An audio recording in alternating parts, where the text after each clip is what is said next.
this school year, we will implement a full face-to-face delivery of instruction to provide a more engaging approach to learning.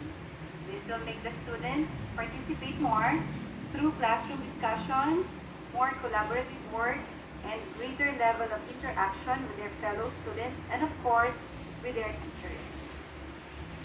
SHAP curriculum supports the development of 21st century skills based on the K-12 curriculum following the enhanced most essential learning competencies set by the Department of Education.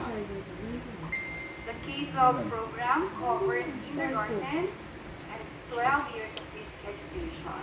So kindergarten is basically part of the grade school department. At this level, children are given the opportunity to slowly adjust to formal education. At SHAP, the kinder learners are given the opportunity to acquire and master skills and knowledge from the following learning areas. So in kinder, we offer the following subjects such as language, reading and writing, math, science, computer, and Filipino. We also offer special classes such as SHAP or the character formation and fitness, health, and recreation. At this level, the lessons aim to develop mastery of the skills and to provide opportunities to our students to apply these skills in their daily life. The next slide shows a sample of a kindergarten class program. The students spend 3 hours in school to learn and have fun. Each subject is taken up for 40 minutes. So math, reading, and science are taken up 3 times a week, while language, Filipino, and writing and art are taken up 2 times a week. Computer and special classes are taken up once a week. For kinder, we offer 2 time slots, which are, we have classes begin from 8 to 11 a.m. and then in the afternoon, classes begin from 12 to 3 p.m. Now, for the grade 1 to 6 curriculum, here are the learning areas. For the primary level, the learning areas are language, math, Filipino, computer, science, araling panlipunan, MAPE, and CLBC. The same set of subjects are assigned to intermediate level, but with addition of Helen. This is a sample class program of grades 1 to 4. So students are expected to be in the classroom at 7:30 a.m.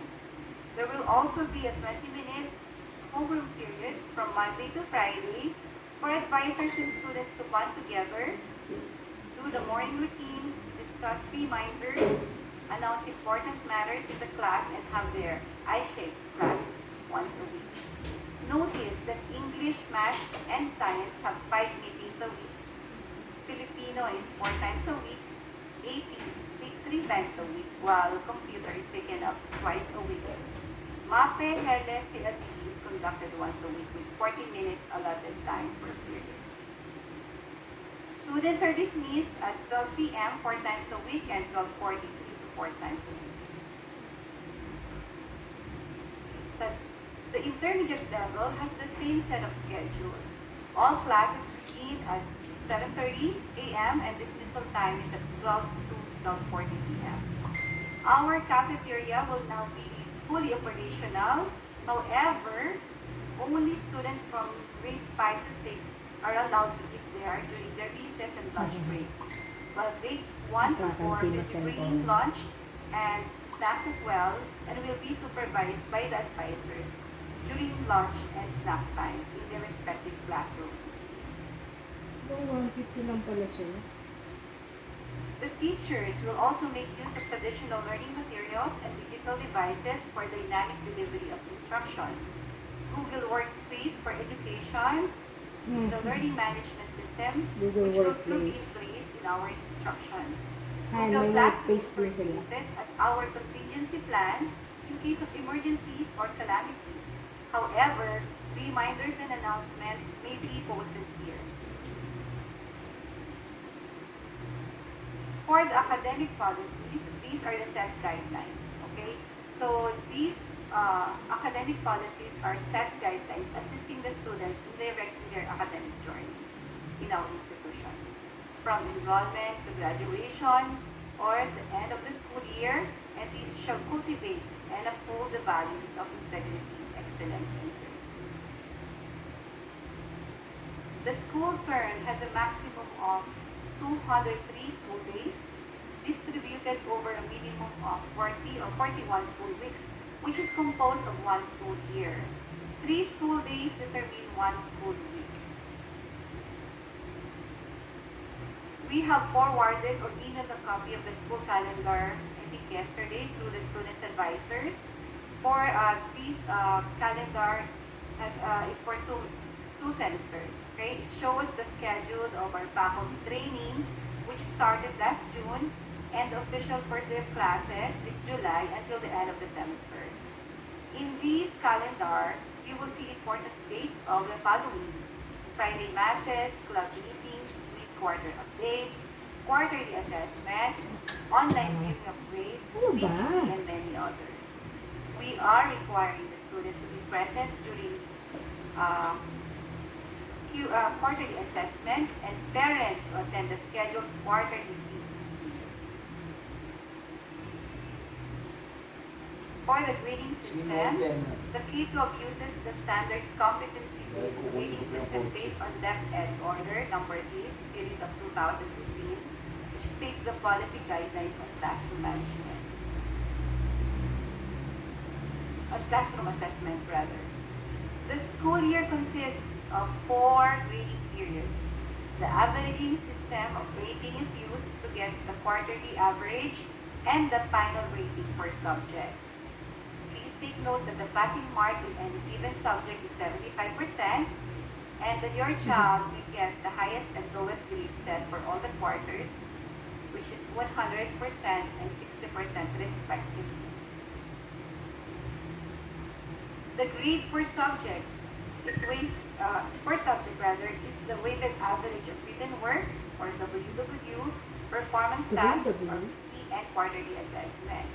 So you will see on the screen the weight of each component in different learning areas. For Filipino, English, CLBE, the percentage distribution is 30, 15, 20. For science and math, it's 40, 40, 20, while MAPE, HED, and CLB for high school, including computer, is 20, 60, 20, for the reason that these subjects mostly require output or performance-based tasks. The grading system is still the same, and letter grades will still be used based on your proficiency level. Each letter has a corresponding numeric equivalent. A is within the range of 95 to 100%. Okay, that's C, or proficient, is 90 to 94. A is the equivalent advanced, and then C is proficient. Approaching proficiency is 85 to 89. Emerging is 8 to 84. Beginning is 75 to 79. And IE 74 and below. A department grade will now be given this school year. This is computed based on the school's core values, which are integrity, excellence, and service. This is duly accomplished by the homeroom advisors and subject teachers based on their observation of the student's character or attitude in their respective subject areas. Regarding periodic examinations or quarterly assessments, all students are required to take the quarterly assessment according to the given schedule. Okay, so let's take note that periodic examination first. All students are required to take the quarterly assessment according to the given schedule. Hence, they are required to be present during exams. There are scheduled quarterly assessments during the school year. Changes in the official schedule are only made with prior approval of the school director or the principal. Please be reminded also that financial obligations accounts due and school requirements must be settled before the scheduled quarterly assessment. In case your child will miss the scheduled exam due to valid reasons such as sickness, injury of the student, or any serious health-related problems, you have to present a medical certificate. And an excuse letter is required in case of death of immediate family member of the student. Note that medical certificate and excuse letter must be presented or submitted to the office of the principal. There is no special examination fee for late exams due to valid reasons. Other reasons for late exams should have a written letter to be discussed with the school principal for approval. Also note that there is a corresponding fee of 300 pesos per subject. Payment should be made at the cashier's office. All special tests will be scheduled the following week after the quarterly assessment schedule. Parents or legal guardians are given the opportunity to view the results of the summative assessment during the parent-teacher conference. So let's now go to the awards and recognition. But before we discuss this, Mr. Raymond Uy, let's go back to the slide of the kinder PT. There. So for kinder parents, again, for your information, apart from the numerical grades that will be given to the kinder students, DepEd has also required kinder completers to be graded according to the early childhood development checklist prescribed by DepEd. So this is one of the requirements needed for incoming grade 1. So once we have completed the kindergarten garden, we are going to accomplish this together because it needs parental responses, both teachers and parental responses.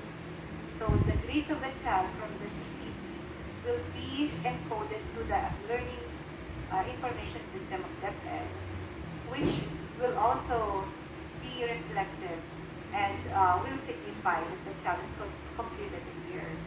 So then LIS produces the kindergarten students learner's reference number, which is also needed for incoming grade 1. Thank you very much, Mr. Huy. Now to continue,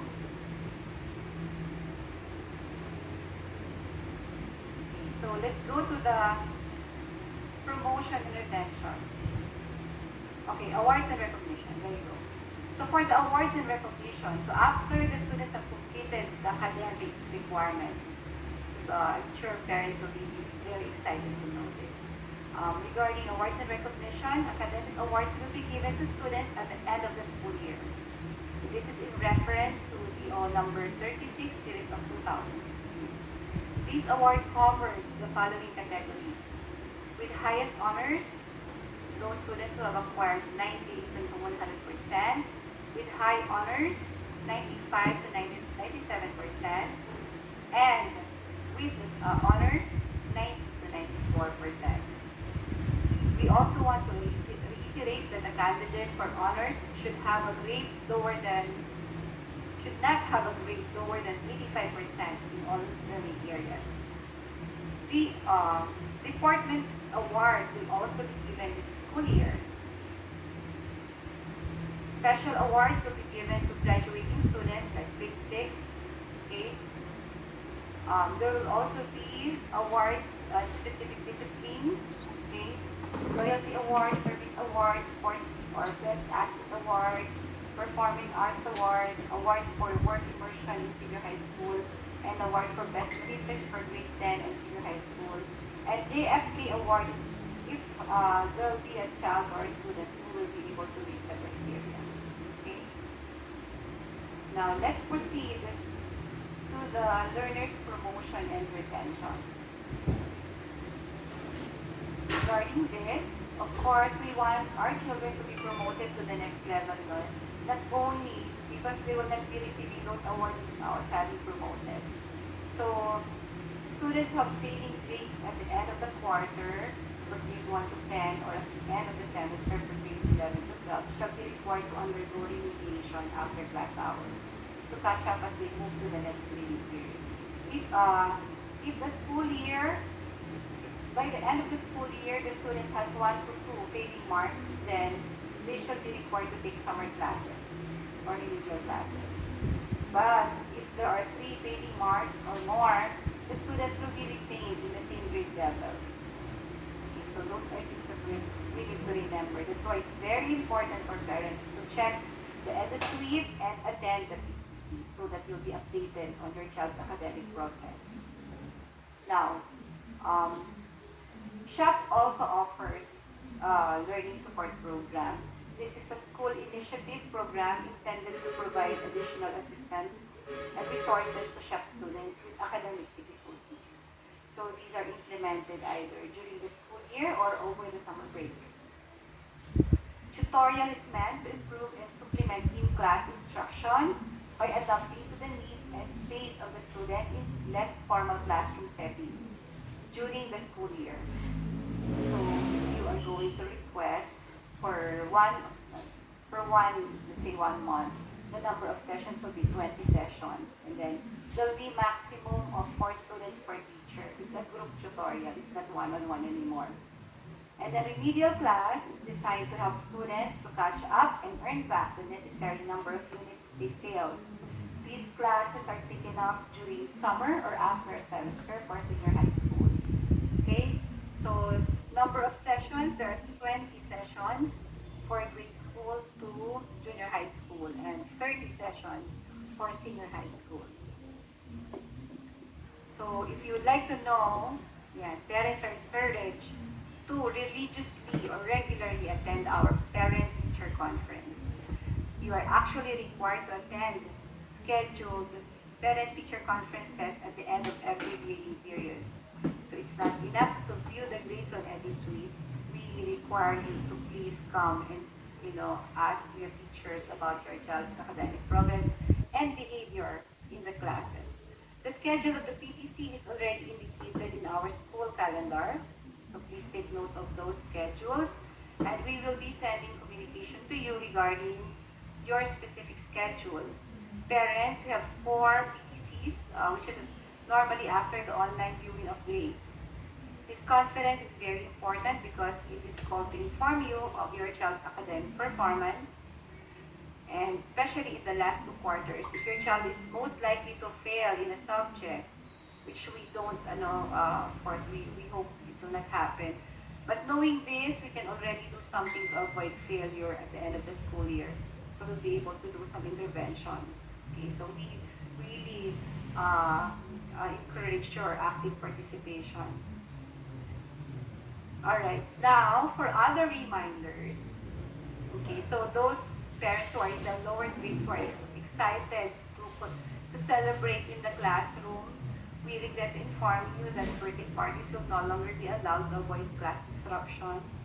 And of course, we only have a limited time for their thesis and lunch. Okay, so there are other reminders such as Scola Brevis, which will be this coming July 24 to July 28. But the start of the regular classes will be on July 31. Okay, so please let us know if you did not receive the circular 1 and 2 which we sent last week. In case of absence, you may send an excuse letter directly to the academic coordinator, or if you have already received a letter from your child's advisor which was sent yesterday, you may address the letter, and then the letter will be forwarded to us by your teacher's advisor. Children's advisor. Okay? So the MQU is the mid-quarter update. We included this because this is being sent before the end of the first term. Okay? So that you'll be updated on the academic standing or academic progress of your child. And then you will see the number of pieces that have been taken up, as well as the performance tasks. So if you will receive this through your email. And then for the online viewing, normally being done 3 days before the PTC. Okay? Now, if you have other questions, you may send your questions through our chat responders and we will be happy to answer it later. Once again, thank you parents. We appreciate your presence in coming together to know and better understand the academic program and policies of your children's school. Welcome aboard to a fruitful academic year. Thank you so much and God bless. Thank you, Ms. Mehdi and Ms. Dayan. I hope that the academic program and policies presented are clear to you, but you have clarifications to ask regarding their presentations. Once again, you may message our chat responders. To help us, or to help our students to be more prepared for the academics, career, and social challenges, our guidance and counseling office develop programs to cater their needs. Let us all welcome Ms. Irene Toquero, our lead guidance facilitator, to give us an overview on how our students will benefit from these programs. Let's give her a round of virtual applause. Thank you, Sir Christian. Good morning, everyone, to our parents. Again, I'm Ms. Irene Toquero, the lead guidance facilitator from the Guidance and Counseling Office. So the Guidance and Counseling Office is one of the services here in Sacred Heart that serves your children by catering to their academic development, personal development, and social development, and career development. Our guidance program aims to assist your child in their developmental needs, especially when they deal with various adjustment problems and conflicts. And of course, we want them to reach their holistic potentials. Of course, with the support of the parents and the teachers. Our mission is to facilitate in your child's learning journey. So let me introduce to you the overview of the different services that we offer. So we have the information service, individual inventory, counseling consultation, testing service, student development and career development, and lastly, the parent and teacher conference and consultation. The first one is the information service. We give information about our guidance services. So today, our parent orientation today is one of the ways to make you informed about our services that we provide for your children. Because we know that being informed about the services would mean two things. First one is you can maximize, or your child can maximize the services that are available for them. And the next one is it would mean that we can work together on the same goal, which is of course to help your child become a healthy and resilient individual.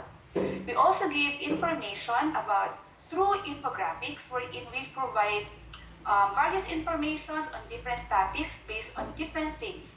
So these are examples of the infographics that we send on a monthly basis through your child's email. So some of these examples includes infographics about bullying awareness and prevention, about how to boost their mental health in celebration of the World's Mental Health during October, and other things that could help your child become more aware, inspired, motivated, and widely knowledgeable. I hope that you can help us encourage your child with this, and maybe you can print this in your child's study area. Yeah. The next service is the individual inventory, wherein we have this personal data sheet, or we call PDS, routine interview, and exit interview. The picture on the slide is an example of our cumulative folder, wherein every child enrolled here in school has its own folder, both physical, hard copy, and soft copy in our database. Okay, this includes your child's personal information, family background, educational background, and things that would help us understand better your child. So we collect this data to analyze, understand better your child, and use it for monitoring and intervention purposes. So how do we collect this data? First is by answering the student services form through routine interviews. So for the routine interview, we send schedule and invite your child for this one-on-one meeting. So this is facilitated by the assigned facilitator for each grade level. This individual interview is scheduled for about 15 to 30 minutes, or depending on the situation, it may take longer than that.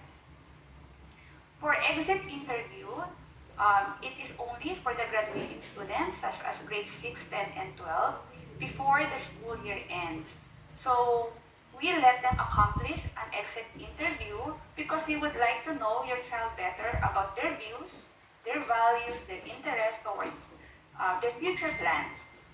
Questions such as what do they like best about their stay here in school, or what do they like least about their stay here in school, and how do you think the school have helped them in their development. Okay? But I would like to remind you parents that this routine interview and exit interview, as well as the consultation meetings, are only available if you would answer the consent form. Okay? So if you would allow your child the consent form, then it would mean that you are allowing your child to participate in our services. But if not, of course, for some reasons, we respect your privacy, but this would limit us to serve your child better. The next service is the counseling and consultation service. Of course, the purpose of this is to let the students, your child, the teachers, and even your parents raise your concerns. It can be in the form of walk-in and through referral.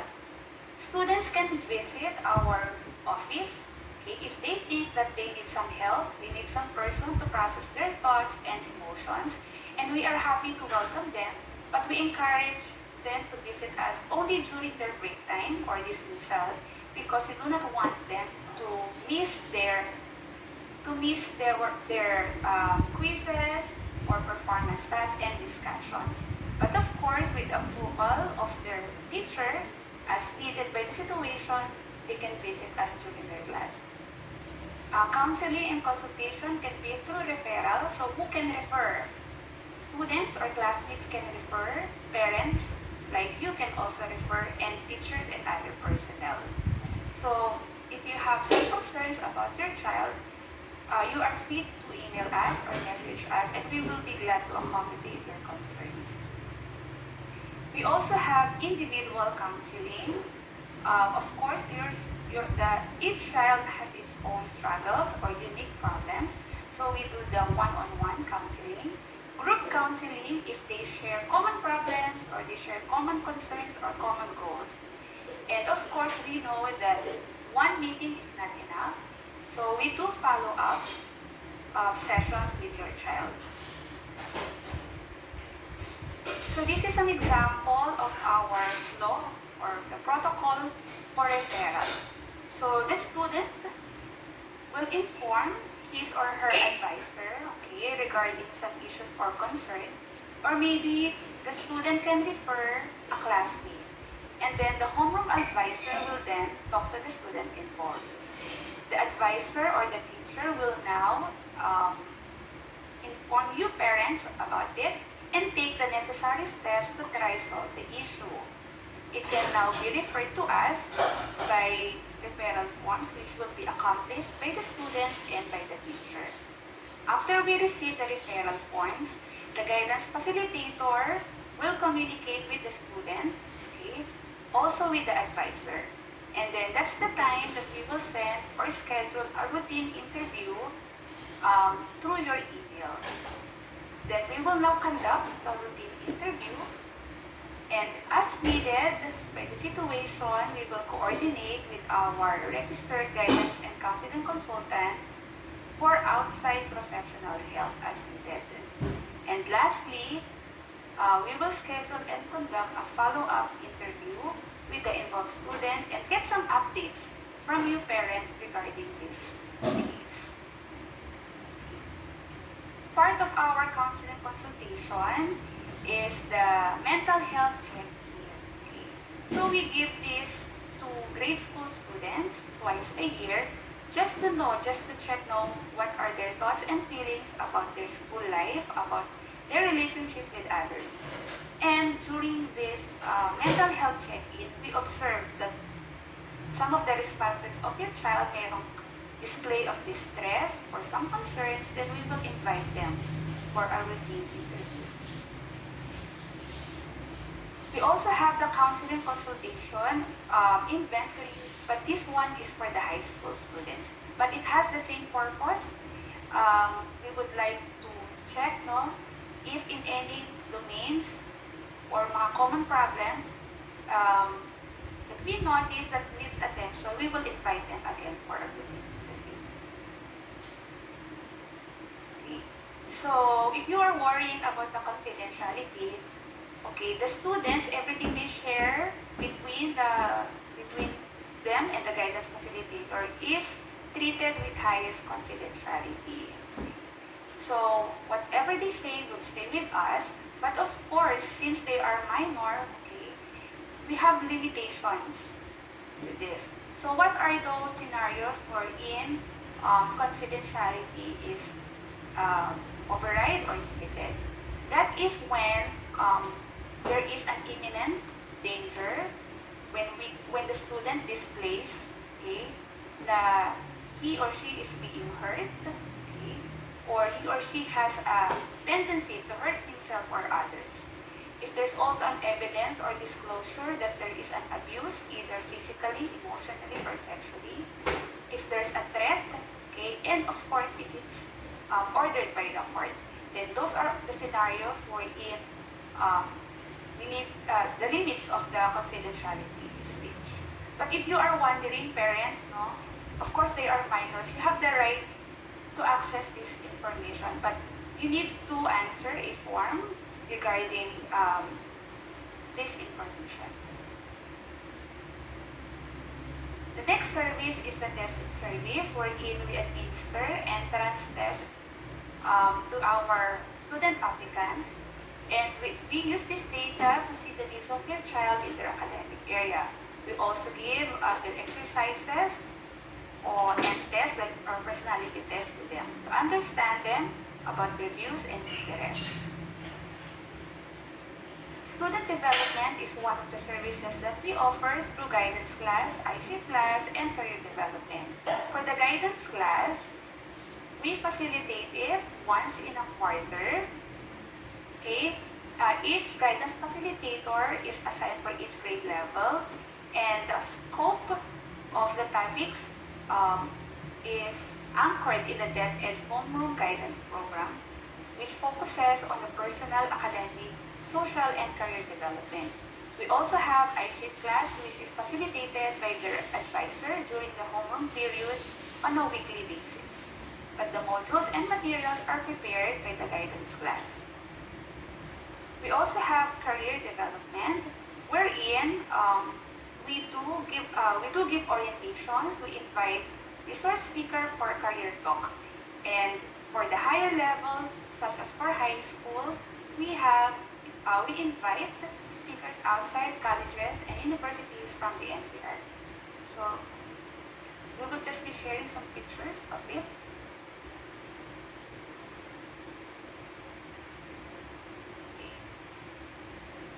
Lastly, next slide please. Next slide please. These are just examples of the webinars and career talks that we had last year. And lastly, we had the parent and teacher conference, wherein the aim of this is of course discuss with you the issues and concerns. Okay, so we would like to invite you here in our office if we need your input, and of course it's also possible that you will email us if you need to refer your child. Okay, so that's it. And lastly, we also have auxiliary services. Okay, so these webinars are in the interest to help you parents guide your children in their academic journey, especially with the current trends and concerns. So last year, we had this parenting through anxiety and depression, as well as understanding mental health and developing mental resilience. So we encourage you to attend our future webinars. This is free. So to reach us, here is our directory. We have our email address, guidance@shap.edu.ph, our telephone number, Can give you a few seconds to take a photo of this. Again. So I would like to end this slide with an invitation for you parents and guardians to work with us hand by hand through open communication. So it will be our pleasure to be of service to your child to reach their potentials and make their experience here in Sacred Heart positive. Thank you for listening. Thank you, Ms. Erin Toquero. Aside from academics, SHAP is also dedicated to supporting the personal development of its learners that will cater to their educational and career goals. To present and discuss the different programs and co-curricular activities, let us welcome Ms. Maria Teresita V. Lazaro, our Student Activities Coordinator. Let's give her a round of virtual applause. Good morning to our beloved parents. Let's wait for the slide.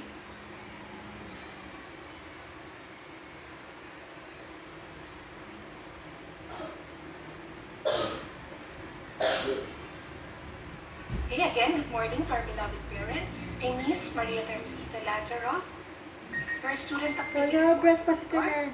and I'm going to present you Alis tayo about maaga. student activities.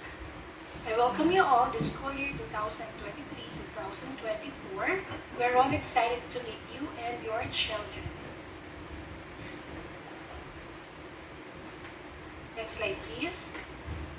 Check mo nga kung nagsasayin sa Activities athlete, saka part of the yung OSA, nuggets mo. Office of the Student Affairs, Aga tayo headed alis, by check Mr. ako Theo kasi Michael parang... Diba, our Assistant Director for Administrative Services, and with us are our OPE, Critical Discipline, Mr. Romeo Javier, and Ms. Denise Brasal in the admin office. Our office is located at the Senior High School Hall, and we are open from 7 o'clock to 4 o'clock. Yung nuggets. Ilabas mo. Student activities is a constitutional mandate. The government requires schools to provide quality education for all, to educate the youth of our country, and provide programs that will develop the character of each child to become productive citizens of this country. And as your student activity coordinator, I facilitate activities guided by the mission of Sacred Heart Academy of Pasig that promote the holistic development of all sacredians. Student activities open to all grade school up to senior high school. It consists of co-curricular and extracurricular activities. The student program is designed to enhance or complete the curricular offerings of the school. Student activities gives opportunities for our students to develop their talents, skills, and leadership. It promotes creativity, responsibility, initiative, cooperation, and social awareness. It contributes to the total development and formation of every student. And as your student activity coordinator, I work closely with academic coordinators and subject area coordinators. Share ideas, we plan, and give recommendations, approval, implementations, and evaluations. I also coordinate with teachers to facilitate activities, supervise the club moderators, and oversee club meetings. I assist in training students, especially in Paprisa. I also serve as the advisor of the student council. And our first activity is, okay, our club meeting this year will be on-site, means it face-to-face. There will be 10 club meetings for this school year, and here are the dates. It falls on the second week or third week of the month.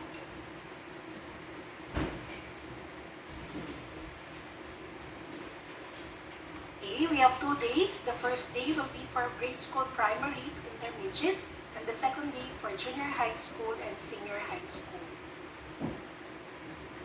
We will also have club hunting day for grades 4 to 12. This is their chance to select their club based on their interests, skills, talents, and potentials. Their participation in clubs can hone their communication skills, foster creative thinking, and teach them how to work effectively with other people. Here are the clubs we had last year. We have origami club. They will learn how to fold paper and share this unique art form. Next, we have culinary.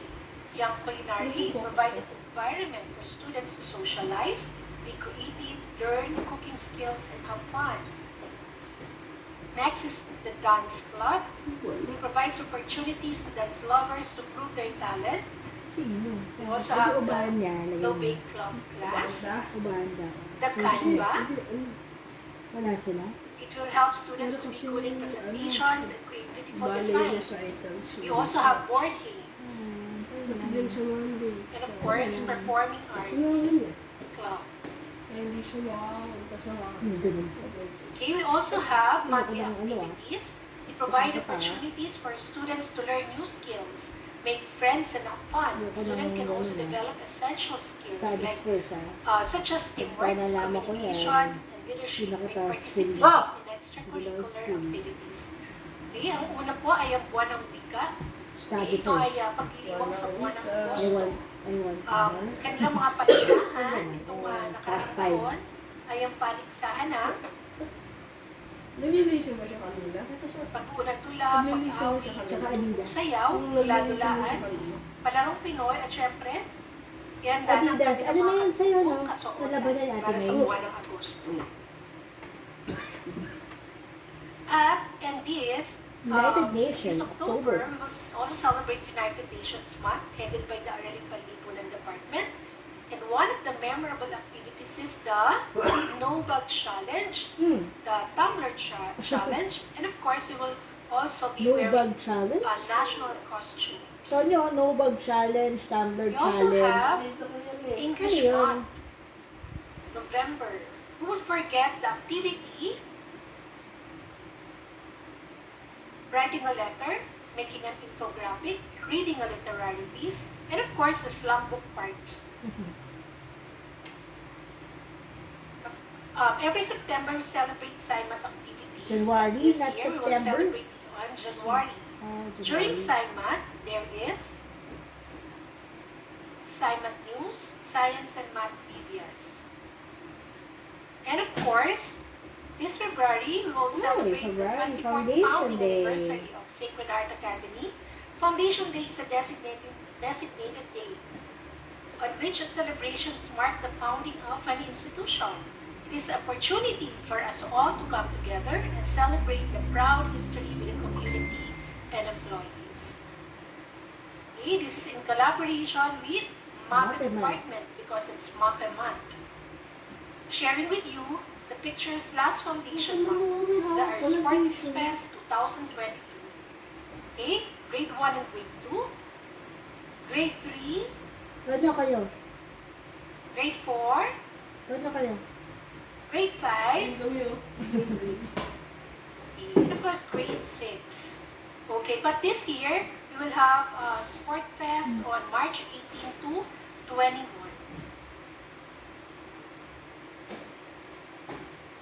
Ang bagal mo kasi. So I wanted to meet also our student council. If you're the ate and kuya sa school, they're going to assist the students inside the school. They can ask help, share ideas and thoughts of how can we make our school a better place for all. And here are some of their projects Ito yung sundo ko. for the last school year. Wala kami pa. Okay, and they made the paper flower and gave it to all the SHAP Ano yan, teachers. sir daw? We also celebrate Student Halloween, councils. abduction and the detective mystery, Valentine's Day, the Ganyan na ba status kayo? bands and Valentine drop box, Ayun. and of course, the prom night for senior high Oh school. my It's a God, formal grabe dance yan. and usually the last dance of a senior's high school career. They also assist our school in Alay sa Kapuskuhan. It's a gift-giving project. Dito ba Our, ako? our student council also have a task to do during an emergency. They are also attending super orientation. Wala na si Sir and Gab noon, paano, no? Daan. They also help our admin staff during open house. And of course, one of the activity that I will present is the Paprisa. Prisa? which means Private Alliance of Ano yung Private School paprisa na yan? Association. If your Ah. child loves sports and have skills to join the Sa mga Paprisa, ano, you can send Ano an nga email yung or paprisa? you can see that at Lazaro at Ano yan? Yung mga SHAP.in. ano, sports fair. And Sports. this year, we Lalaban joined ka. swimming Sports? Oo, competition lalaban ka ng ano. and Ano badminton. na mag, ano? And of course, Oo, chess. oo. Magta-try out ka kung makakapasok ka ng varsity. Next slide, please. Okay.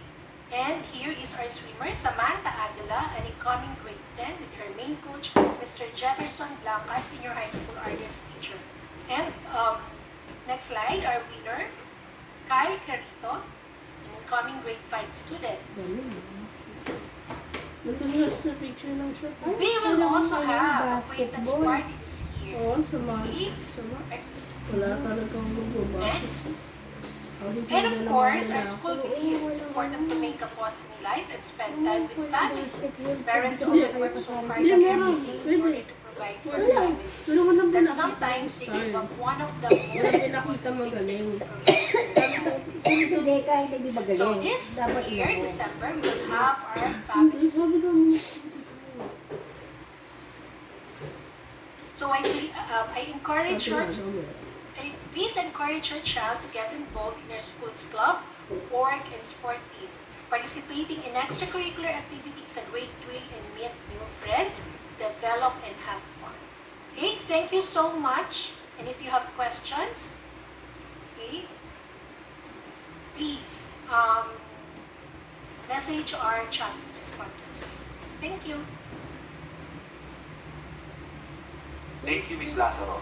Thank you. Promotion of discipline is a duty shared by all the members of our institution. It is our goal to develop good moral character and personal discipline among our students. Now, let us all welcome Mr. Romeo Javier, our prefect of discipline, to discuss matters pertaining to students' behavior and discipline. Let's give Mr. Javier a round of virtual Kasi si applause. Romeo, yung nag-uwa.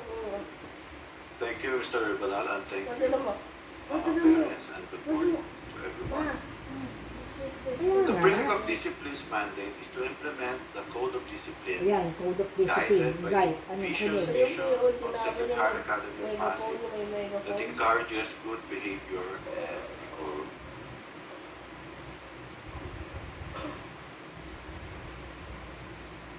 BOD shall take cognizance of major infractions committed by students from grade 4 to 12. Shall work closely with the guidance facilitators for pre and post conferences, and the guidance counseling office also shall take cognizance of disciplinary concerns committed by pupils from grade 1 to 3. Also, the Prefect of Discipline, with the help of Student Activity Coordinator and some teachers, is tasked to oversee the assembly area upon arrival in the morning of the students from grade 1 to grade 4. We also manage the line formation of grade 5 to grade 12 after lunch and recess. We monitor students during activities such as intramurals, math, community activity, and etc. And we also conduct random checking on students inside the classroom, hallways, playgrounds, and playgrounds.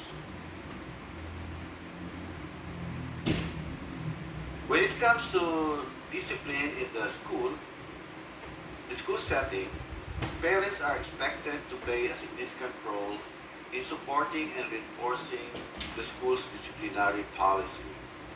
Here are some expectations from parents regarding discipline in school. Ay, Parents are son ko is expected so, to instill in their children the importance of respecting and following the school rules and code of conduct, reinforcing the idea that the rules are in place to create a safe and My conducive son is learning engaged. environment. Yeah. Parents should maintain open My son communication is engaged. with the school regarding any concern Hello? or issues related to discipline. They should promptly address any behavioral problem the child may be experiencing and collaborate with the teacher, administrators to find solutions. Parents are responsible for ensuring their child's regular attendance and punctuality to school. Consistent attendance is crucial for the child's academic success and establishes a sense of responsibility. Students will be given 5 minutes as grace period. After that, they will be considered tardy or late. Please be reminded also to write an excuse letter each time your child is absent. If the child receives disciplinary consequences at school, parents should address the issue at home by discussing the situation with the child, understanding their perspective, reinforcing the importance of making better choices in the future.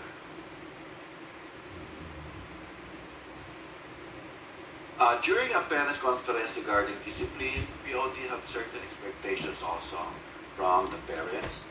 This expectation focus on collaboration and understanding. Here are some common expectations from parents during the discipline-related parents-teacher conference.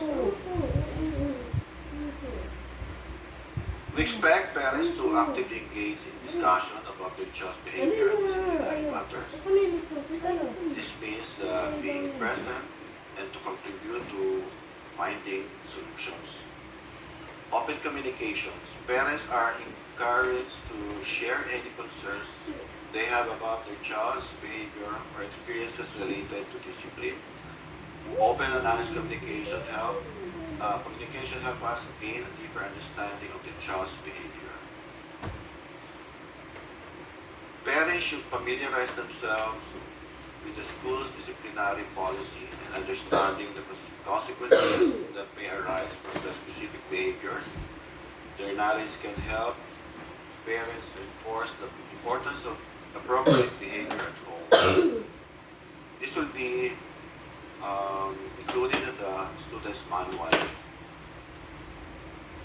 Support for intervention if the child requires additional support or intervention to address behavioral issues. Parents are expected to cooperate with the school and participate in any recommended programs or counseling. And please be informed that conferences are facilitated face-to-face or may be done via online. And formal letters or correspondences shall be via email. Due process guarantees that students involved in conflicts are treated fairly, their rights are safeguarded.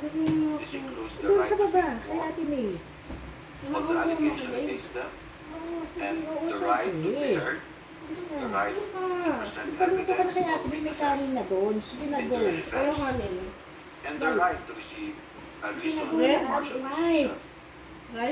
In the school setting, due process is a crucial aspect of maintaining fairness and justice when dealing with disciplinary matter. The procedure outlines the steps typically followed. The due process begins when a teacher or student submits an anecdotal report concerning a particular incident or behavior that requires attention or disciplinary action. POD reviews the submitted report to determine the seriousness of the matter and the appropriate course of action. POD initiates an initial investigation into the incident or behavior in question. This may involve gathering additional information, interviewing witnesses, and examining any relevant evidence. If necessary, the students involved in the incident are called in for an initial investigation. During this process, they are given the opportunity to provide their sides of the story, and any relevant details related to the incident. After the initial investigation, the school arranges a conference with the parents or guardians of the student or students involved. This conference serves as an opportunity for the school to communicate the concerns and allegations as well as to listen to the parents' perspective. Depending on the nature and complexity of the incident, the school may conduct further investigation to gather more evidence or to clarify any uncertainties. After considering all the relevant information, the Prefect of Discipline takes a decision on the appropriate disciplinary action, if any. The parents are then informed about the decision and the reasons behind it. In some cases, parents may not agree with the decision and believe that the disciplinary action is unjust. They have the right to appeal the decision through the school's committee on discipline.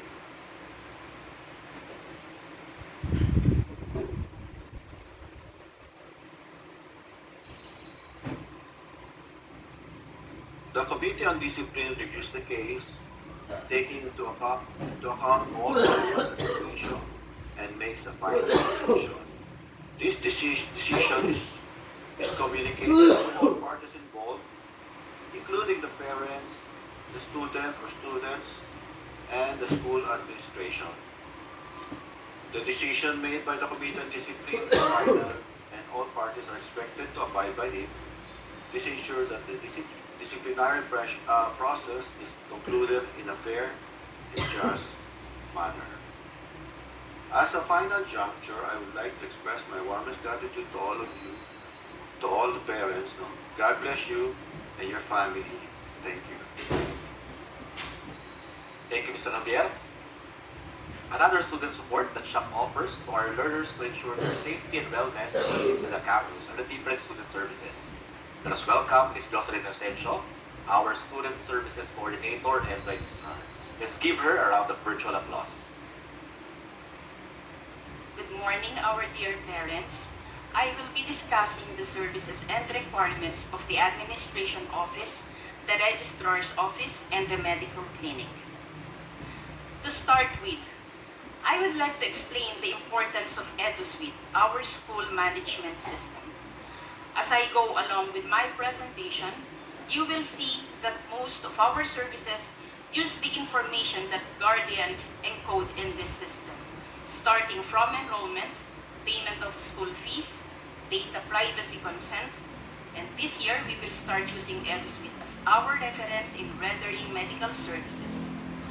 Once enrolled in EduSuite, the student will advance to the school year 2023-2024 grading system, which will enable you to view your children's quarterly progress report if cleared in academics and the requirements of other offices.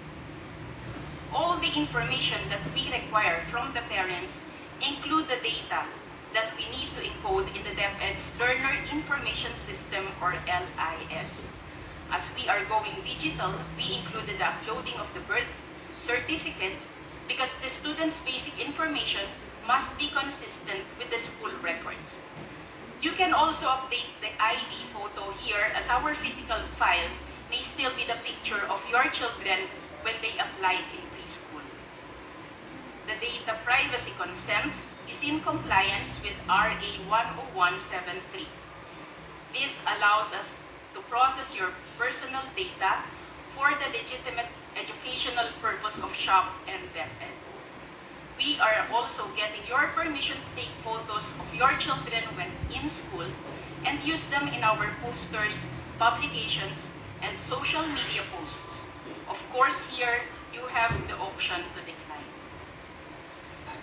Parent Line is our way of giving advisories to parents through short message service. Some examples are suspension of classes and reminders for student activities.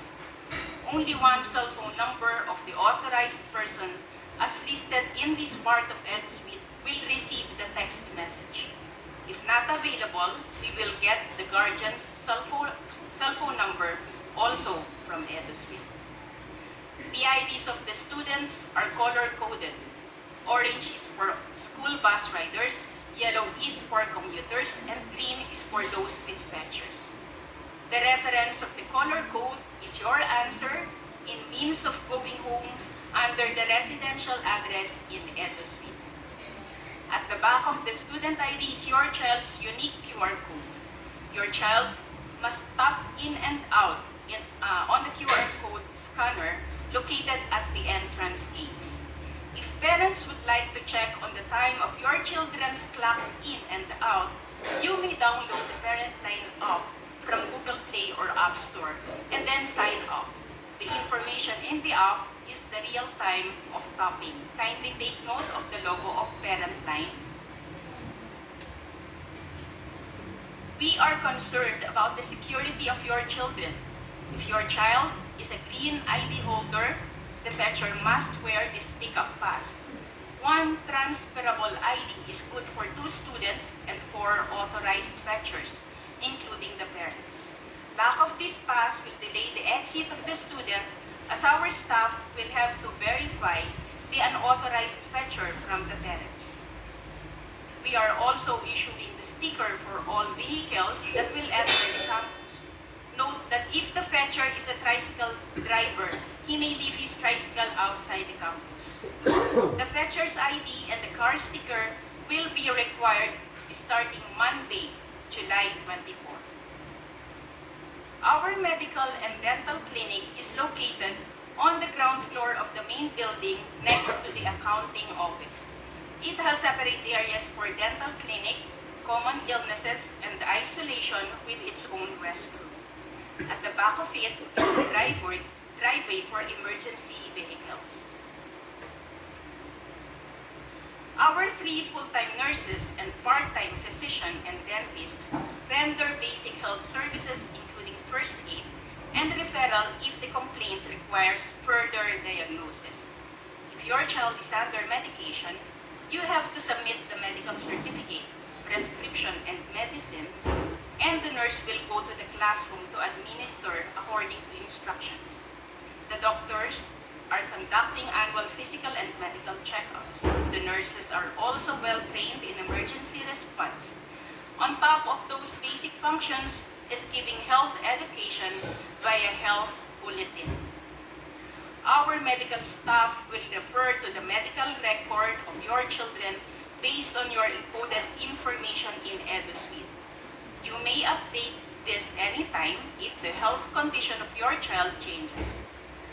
This part will also allow us to check if your child is fit to undergo physical activities. If this will be updated on a later date after enrollment, please inform the advisor and PE teacher. Take note that school nurses are not allowed to give over-the-counter medicines unless you have your consent, as some medicines may contain allergens for your child.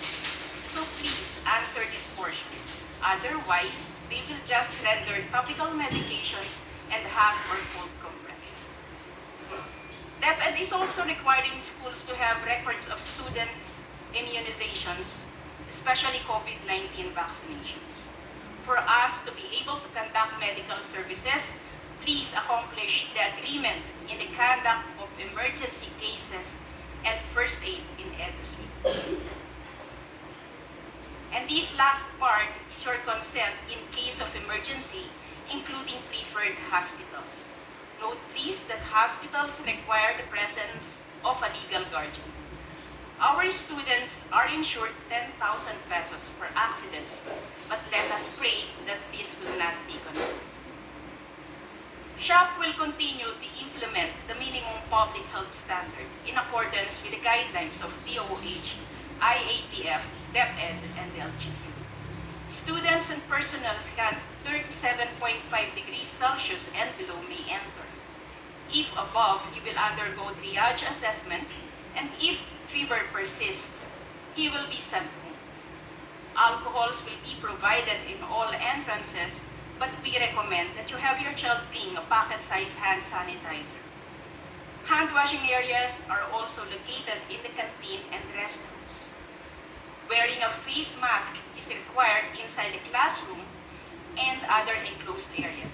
It is optional in places with open ventilation. Remember that face mask will not only protect your child from COVID-19, but from other communicable diseases. Let me share with you this quote from DOH Secretary Herbosa, that even if in practice we are no longer wearing face masks and social distancing, you still have to protect yourself if you are vulnerable. Be that as it may, SHAP is still prepared in COVID-19 response, and we will continue to manage cases in accordance with the IATF guidelines. From the parents' end, we require full cooperation if your children suffer from any communicable diseases. If recovered, please email the medical clearance from your doctor to clinic@shop.edu.ph. Please wait for the reply of the medical staff before sending your child back to school. SHAP is prepared in case of disaster. It has a well-prepared disaster management plan, and our students will be oriented this coming week on what to do in case of fire, earthquake, and flooding. Teachers will show their proper exits and evacuation areas to avoid stampedes. We suggest hanging a whistle and a small flashlight to the IDLs. Next week, please have your child bring a light and handy go bag. This must be the content of the go bag. I suggest you take a screenshot. For food and water, please make sure that the expiration date is beyond May 2024. Please include the first aid kit with contents as shown on screen. Okay, there you go. A gentle reminder, please update your child's EduSuite information so we can give our best service. Thank you.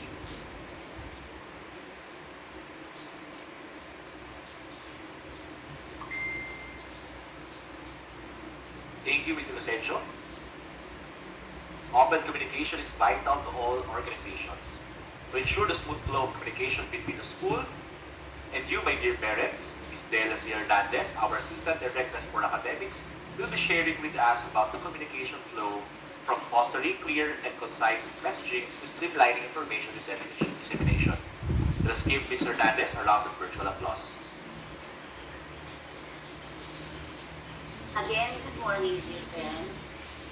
Communication is a two-way process and a key to understand, clarify, and solve and resolve the concern for the good of your child, our student. I will present a procedure of communication regarding our academic concerns first. There are three words or phrases that signify our desire to resolve concerns together. One is the word email, two is not settled, and three is not resolved. Looking at this diagram, okay, of our procedure, you will see that there are three academic concerns. One is the advisory concern, Okay lang. Iba na kasi doon ngayon. where your child is designated to the class.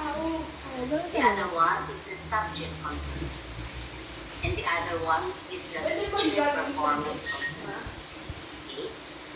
We have what we call a procedure to follow.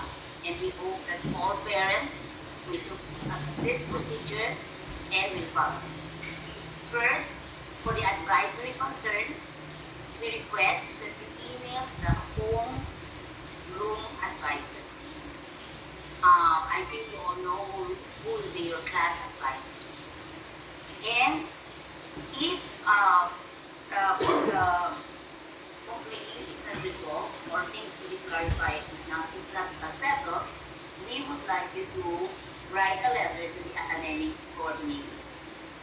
And finally, if not resolved, to the principal. Okay. We'd like to inform you that we have a principal, Miss Valerie Anines. Okay, she is at the moment on emergency, but will be with us a week after the opening of classes. Okay. Second, if there are subject concerns, we would like you to email the subject teacher. Sometimes your class teacher is not the subject teacher. So it might be good for you to look at the list of teachers from your grade, the list of teachers in their class, and email the subject teacher. If the issue is not settled, we will encourage you to bring the issue to Tonyo, the buksan mo subject nga yung teacher range or hood. either in writing. Tonyo. And if not resolved Tanya, in open mo yung range academic hood. Nakakamoy yung ulam dito. namely Miss Frina for the grade school and Miss Tanya. Austin for the high school. Then, of course, if not resolved further, we have what we call the principal's office. If you have some clarification to make or concern about the performance of our teachers, we would like to also to take time to email the subject area coordinator and be specific. Okay? We cannot resolve all issues if there are no specific issues that are mentioned. Then, if this issue is not concerned, we will encourage you to write to the academic coordinator and then to the principal's office. Okay? Or to resolve the concerns. Okay? If all things fails until the principal's office, my office, the assistant director for academics, will step in. Okay? As a last resort. Our teachers can attend to the emails only after class hours and within 2 to 3 days. Please understand that they are very busy with so many classes at the same time with about 38 students in a class, and they will not be able to answer your emails immediately. Inquiries concerning, not related to academics, should be forwarded to the concerned office or department for immediate attention. So we have also our services office that you saw earlier, okay, and you can email to them directly. Please read and sign when called for our circular and other communications sent to Yeah. you. We Sige. also appreciate that you put Ilan? into writing your concerns and as Huwag mo kung suggestions. sendiran mo daddy mo. My office as well as the principal's office will be in the Hindi, first di tatlo floor lang kainin of mo. the main building. We are partners in the education of our students. And we seek Sabi mo kayo may your init yung sinigang. cooperation and collaboration. Thank you very much. Alam niya, siya nga din nagluto. Thank you, Ms. Del. And that's the end of the orientation of the different offices. They request everyone to give our Paluto mo presenters yung part ano. reactions or virtual applause. As mentioned earlier, there might be some points discussed during the orientation that were unclear or need Magka 10 o'clock clarification. na. This is your opportunity to ask those in Q&A session. Once again, if you have concerns regarding the preschool program, you may message our chat responder, Ms. Leanne Grace Del Zamoro. For primary levels, grade 1, 2, and 3, you may chat with Ms. Julie May Laico, our chat responder 2. And for intermediate level, grade 4, 5, and 6, you may message Ms. Luz de la Cruz, our chat responder 3.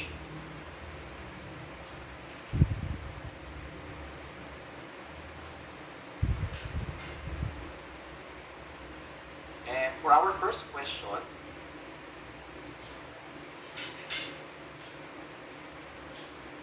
will you still ask students to do performance tasks at home? I think this should be answered by Ms. Mary. Good morning, parents. So all assessments this year will be done inside the classroom. So if you've noticed, we have added more meetings for each subject, which means we will maximize the presence or the attendance of the children in doing these assessments and other activities. This is also in relation to the no assignment policy, which was also brought up as a question earlier. There will be no assignment to be brought home. However, there will be subjects who will assign students to do some advanced reading, especially in Filipino, in language, or but those are only advanced reading activities. So also, this can be connected to the bringing of books. The books will be left in the classroom. They will be kept in the shelves by their advisors. And the only time it will be brought home will be during or before the quarterly assessment. Okay? So we are also looking to the weekly bringing home of books, but we are going to think of ways on how we can do that because we'd like to avoid the bringing of those bags since we have only limited space in the classroom. Thank you very much. Thank you, Ms. Maybe. Before we proceed to the next question, there is a request from a parent. Sir Rui, can we go back to the slide for the go back? I'd like to take a screenshot of the slide. Thank you.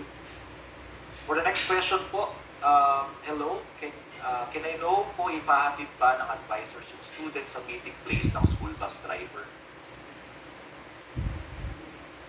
Okay, for the first few weeks of classes po, we will assign the last subject teacher to accompany the children towards the dismissal area. Okay, so they will be asked to line up after the classes and then they will be brought to their respective dismissal areas. Thank you, Spenny. I think same questions po, no? Will the books be brought to school every day? Answer na po ito kanina, Ms. Spenny, no? And no assignment policy. It's been answered already.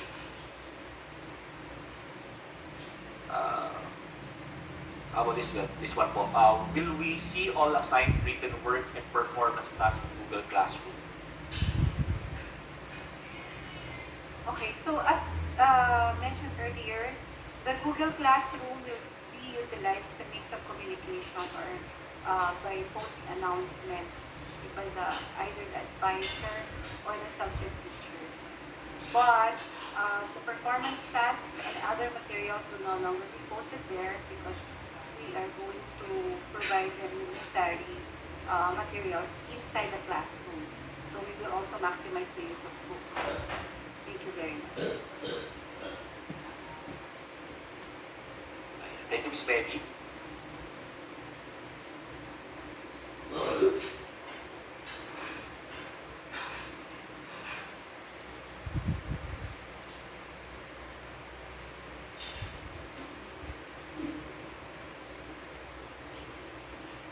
Ms. Betty, I don't know if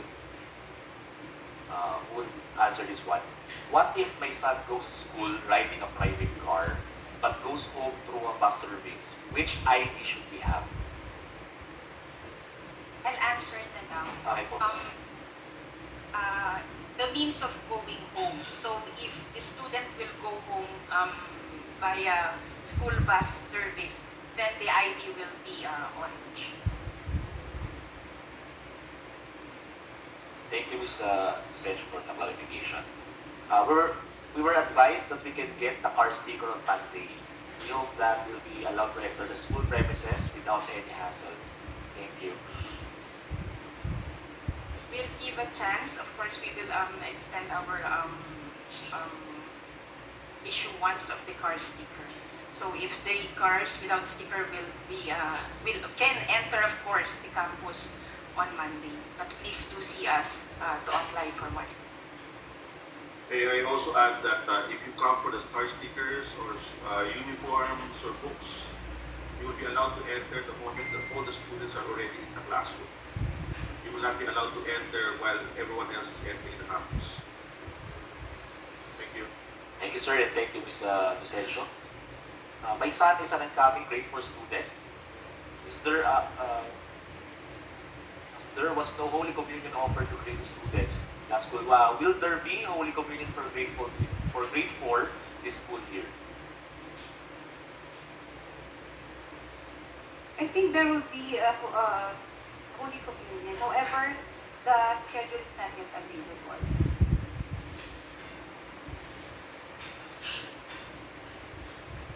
Next question po, what do we need to bring for first day of class?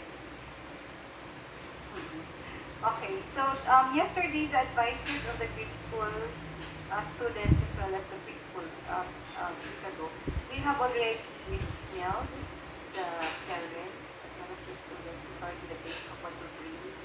So initially they will just bring some writing materials and then their reminder notebook because the diary will no longer be used the reminder notebook this time.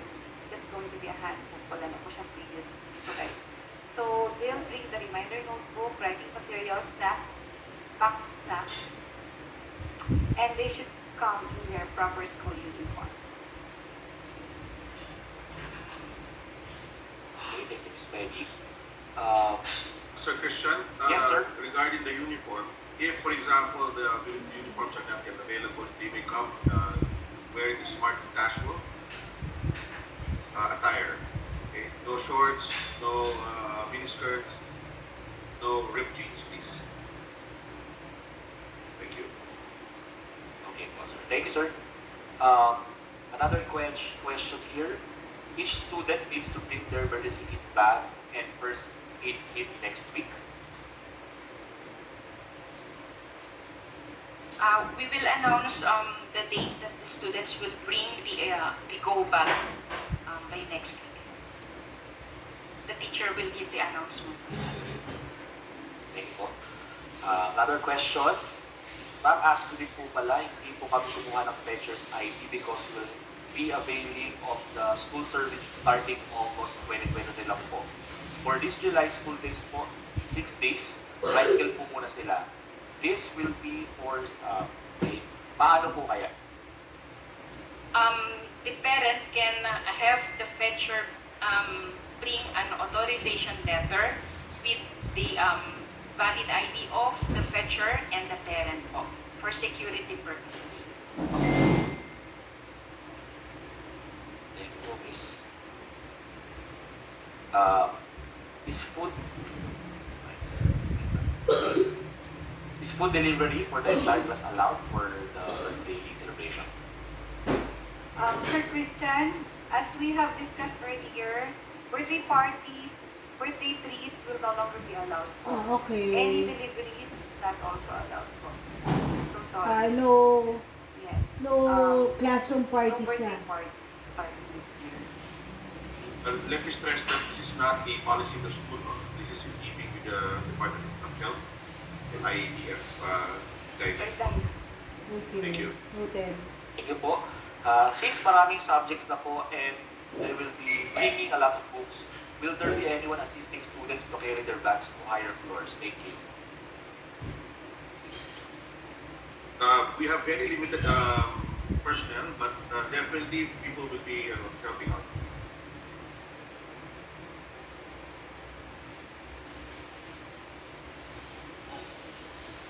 Thank you, sir, for answering. For the art, math materials, will the child bring it every day? Sir, the teachers will be asking the kids to bring those materials in a certain day. And then those materials will be kept in the classroom for each day, for the classroom.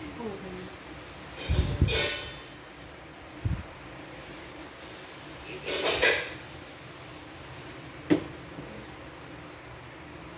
Paano po pag kulang na po, kailan mababalikan?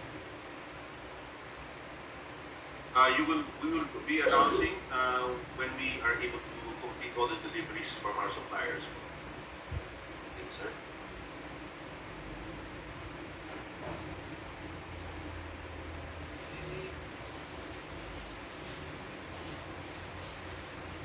Where can we get the list of school supplies needed? Thanks.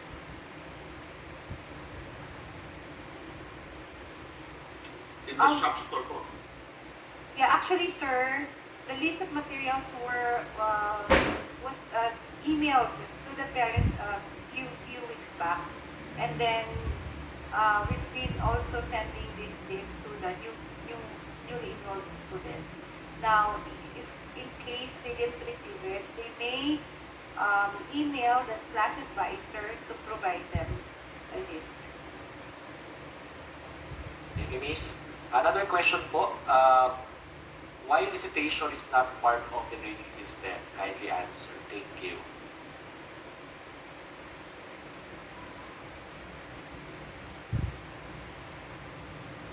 Yan. So we pattern or we are following the mandated grading system of DepEd, which is only composed of written work, performance tasks, and quarterly assessment.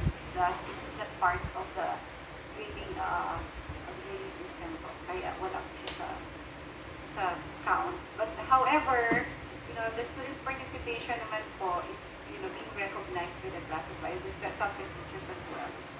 And hindi lang po siya magre-reflect doon sa grade. But when the child participates, it means that the child is learning. Hindi lang po siya kasama dun sa points na binibigay ng teacher doon sa grade niya sa class level.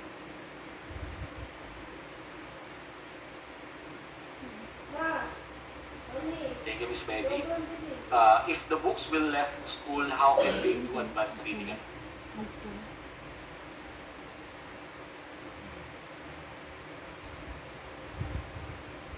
To those subjects po, if ever that the teacher will assign them a reading materials or reading tasks, definitely the books will be brought home by the students. Those subjects only that will need advanced reading.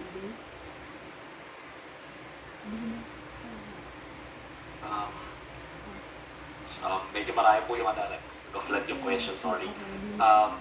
Is a class program or schedule available already? Yes po, it is already available. In fact, we have already instructed our advisors to send it through email. Now, if you didn't receive it, kindly email your child advisor so that they may provide you with a soft copy. However, this coming week, we are also going to provide a printed copy to our students. Okay, thank you, Miss. For the student affairs po siguro to, no? Is there a football varsity team and how can they join? Yes, there is a football team. There will be an announcement coming from OSA, or the Office of Student Affairs, when the tryouts are going to be held. Thank you, sir. Another question po, what will be the class schedule on Monday? Should we follow the regular schedule already? Okay. May I know from whom this question was raised? For grade school po, we are going to follow a shortened schedule.